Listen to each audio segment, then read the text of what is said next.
Welcome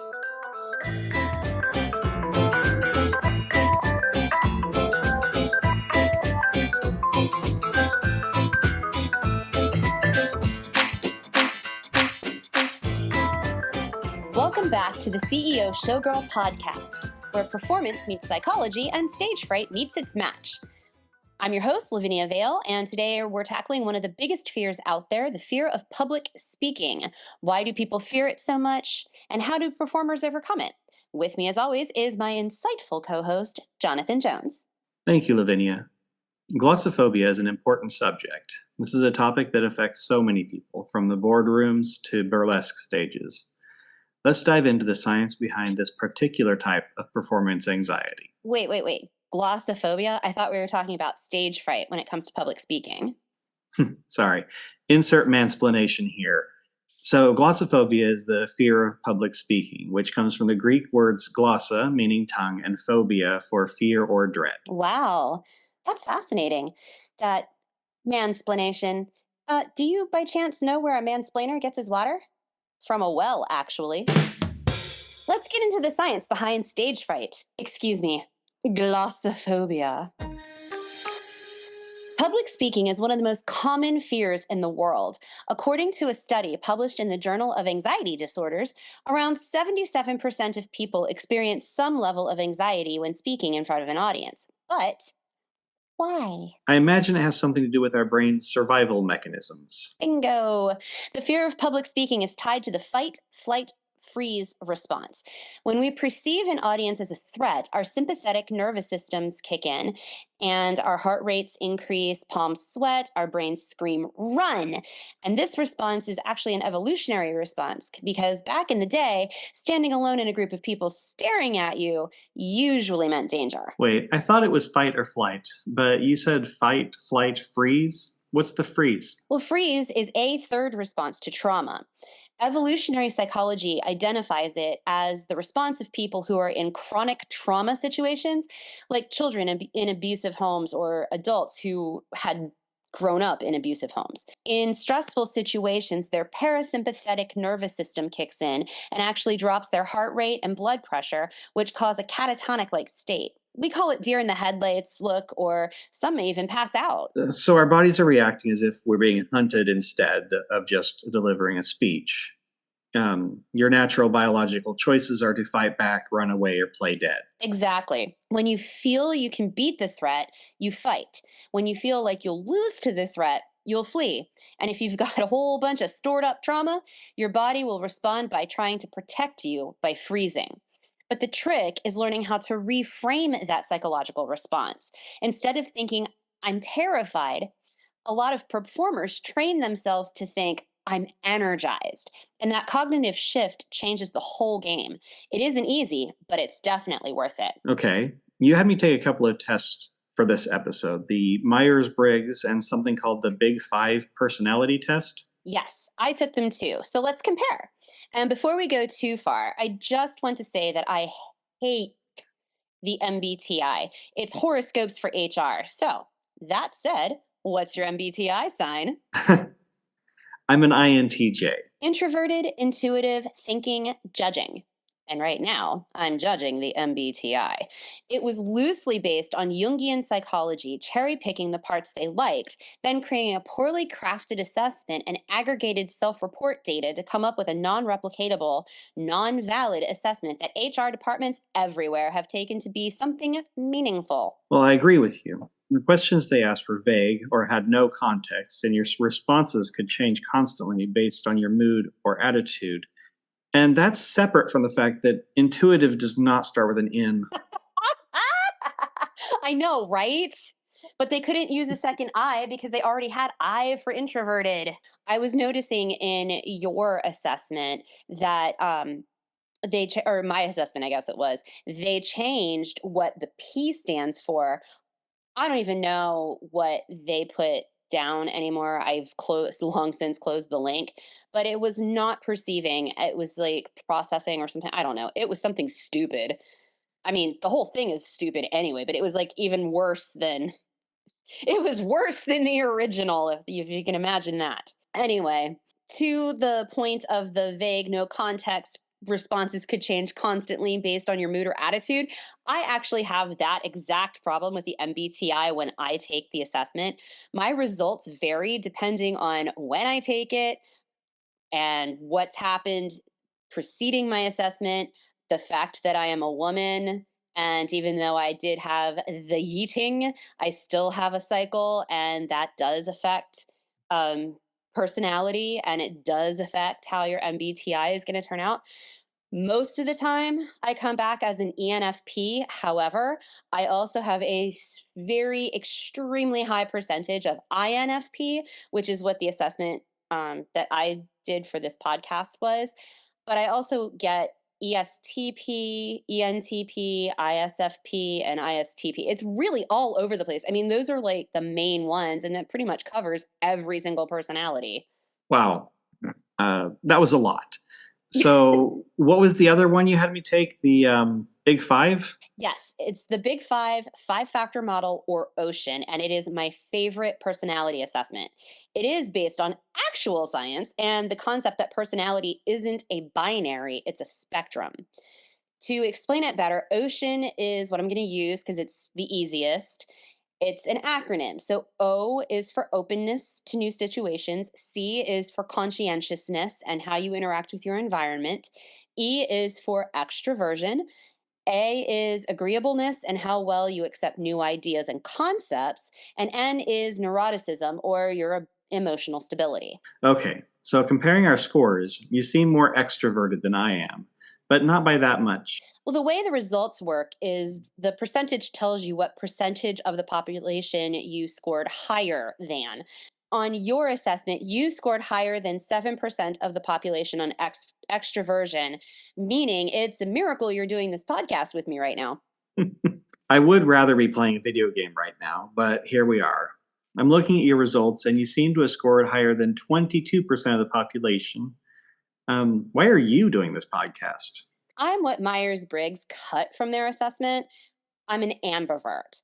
I recharge in my alone time, but I also need social interactions, just not to recharge. Take me out to a show and I will hide away as much as possible. Put me on the stage and I will definitely take over. I've definitely seen that happen. So, what does this assessment have to do with stage fright? If we move to the emotional stability category, Neuroticism? yes, we see that you scored higher than 20% of the population. And you scored higher than 44% of the population. Correct. This means that of the two of us, you have a harder time responding in stressful situations, meaning stress will ping your anxiety in such a way that you may not be able to control it completely. With the five-factor model, the middle ground is 40% to 60%, meaning that within, or maybe it's 80%. I'm actually not remembering on that, and I would have to go back through many, many, many courses of information that I have on my in my Dropbox file to find the actual exact numbers, but I believe it's 40. How about if we say it's 40% to 70%, meaning that within that range, people tend to be fairly equal with a tendency towards one end of the spectrum or the other. So, in high stress situations, I will react either by remaining cool and calm or having an epic meltdown. For me, it's all about the context. I mean, I'm pretty good at handling stresses when I'm producing a show, let's say, or if I'm giving a business presentation or whatever. But you put me in the middle of Costco on a Sunday in central Pennsylvania, and yeah, Or like the 1 hour prior to one of your shows, hush you. but separately. Anyway, fair middle ground. I feel like 40 to 60% should be fine. I think the rant was a bit much. But how does this apply to being on stage? I'm going to rant about everything, you know. Yes. Nielsen, Bang, and Roysam, in their 2024 journal article, studied the link between various personality traits and self control. They discovered that neuroticism was statistically significantly linked to the conscientiousness factor in terms of regulating both inhibit. Hmm. I love it when I write down my notes and I don't give myself pronunciation guides. Inhibit. Can you say the word? Inhibitory. Thank you. Inhibitory. Self control and Initiatory self-control, meaning that a person can actually regulate their emotional responses to triggers, is really what it boils down to. Like getting up on stage and giving a presentation. Yeah, or running a role-playing game or even co-hosting a podcast. Right. So the setting and our brains are different based on the situation. Right. We've discussed the fight, flight, freeze response and how personality can play a factor in overcoming your body's natural responses. Let's talk about how experienced performers handle performance anxiety. Okay, so lesson 1, rituals and preparation. Many performers have pre show rituals to channel nerves into focus. Research from music performance psychology suggests that rituals, like deep breathing or power poses, can significantly reduce anxiety. Broadway stars, public speakers, burlesque performers, everyone like that, all swear by them. In fact, a study by several people whose names I cannot pronounce because I am unfamiliar with the accents in the language published an article in 2020 specifically on the use of breathing and emotional freedom techniques for public speaking. It was a random controlled study using nursing students in Turkey. Okay, take a couple extra breaths now. I'm assuming you can't pronounce the Turkish names. I cannot. But the sources for today's podcast will be in the description and in a post on our Patreon. You can find our Patreon at patreon.com/CEO_Showgirl. So, Lavinia, what's your personal go-to ritual before stepping on stage? Oof. Well, if I'm hosting, usually the ritual is just to grab a mic, apologize for running late, run backstage, and make sure the first two performers are ready, then take a deep breath and go back on stage. If I'm performing, I definitely make sure to pee first. If I'm debuting an act, there's a bunch of meditation that's involved. If I'm doing fire manipulation, I run over the list of what I've had to drink in the last 20 minutes. And if it's glass walking, I question whether I've dusted my glass recently, then just laugh and radically accept that there's probably just going to be blood. Yeah, that sounds about right. Moving on. Lesson 2, exposure therapy. The more you do it, the easier it gets. Studies in behavioral psychology show that repeated exposure to feared situations gradually reduce anxiety. Performers start small, maybe speaking in front of a mirror, then a friend, then a small audience, until it just becomes second nature. So, confidence in public speaking isn't innate, it's built through experience. 100%. No one is born fearless. Even legendary performers like Adele and Barbra Streisand have struggled with stage fright, but they learn how to manage it. And next month's episode is going to be all about confidence and how to train it into your nervous system. Ooh, I can't wait. Moving on. Lesson 3, channeling nervous energy. Instead of fighting the adrenaline rush, performers learn to use it. In their 2014 study on music performances, Osborne, Green, and Immel found that when performers who were confident in their abilities as musicians transferred from the practice studios to the stage, they had the fight, flight, or freeze response. But they were able to convince themselves to use that nervous energy they felt to enhance their performances. I think I read an article from 2014 about this as well. It wasn't about music, though. A.W. Brooks discussed the scientific evidence demonstrating that reappraising the negative emotions that initially trigger fight, flight, freeze is much more effective than simply shoving those emotions aside and ignoring them completely. So instead of suppressing the fear, it's about redirecting it into something positive. Exactly. So, Jonathan, have you ever been in a situation like that where you had to channel your nervous energy to do something? Um, no, not at all, not at all. No, we're doing a podcast, right? Yes.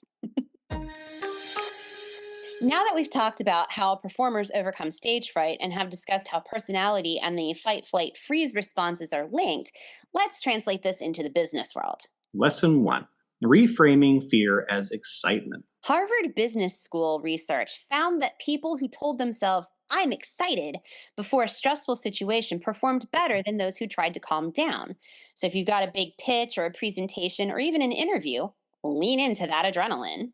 Research even shows that people who take 60 seconds to give themselves a pep talk before a presentation or job interview also perform better. From power poses in the lobby or break room to positive affirmations in the bathroom mirror. Reframing your fear as excitement is scientifically proven to improve your performance. Lesson 2, practice and visualization. Studies in neuroscience show that mental rehearsal activates the same neural pathways as real-life performance.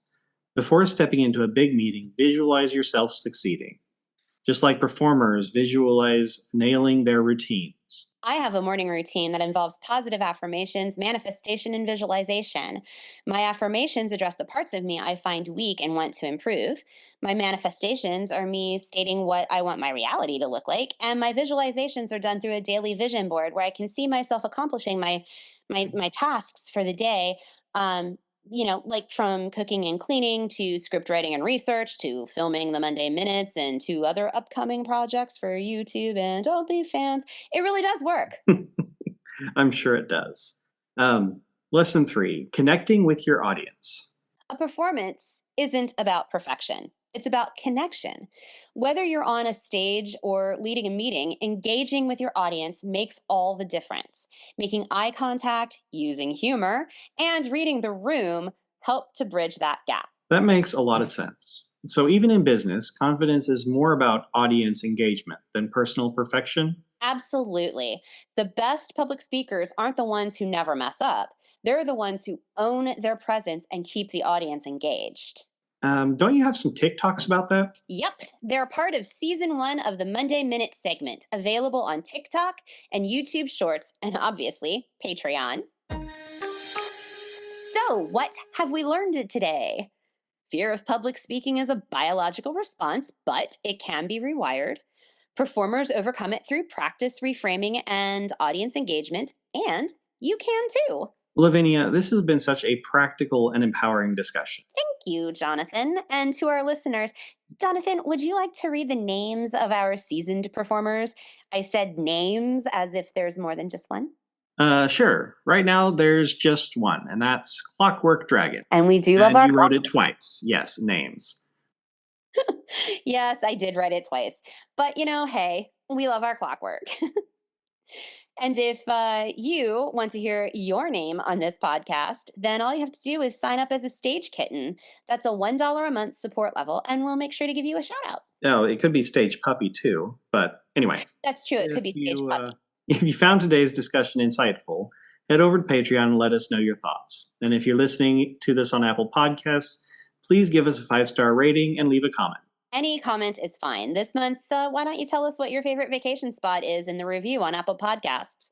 The 5 stars and the review just help our algorithm and get this podcast out there to the masses. If you've ever battled with stage fright, tell us what strategies worked for you. Until next time, remember, the world is your stage. Make every moment count.